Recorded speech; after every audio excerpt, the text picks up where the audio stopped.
Happening today, it is prom season in the Miami Valley. While some students are still trying to pick out their outfits, the Trotwood Police Department is taking action this morning to make sure students get to the dance and home safely. And Amber Watson is at Trotwood High School and tells us what's being done later today to show students the dangers of driving impaired. Amber?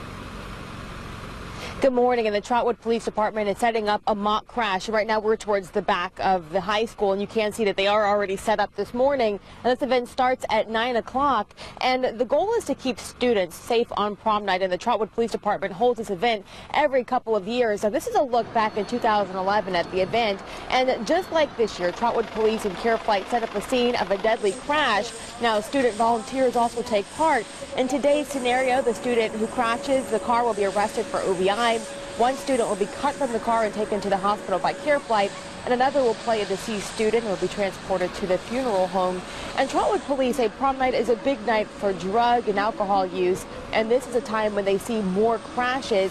Now, they set the mock crash to let students get a visual of the risks of drinking and driving and even distracted driving. And they hope that this demonstration reminds students to drive responsibly and to also keep on their seatbelt at all times. For now, reporting live in Trotwood, Amber Watson, ABC 22 News.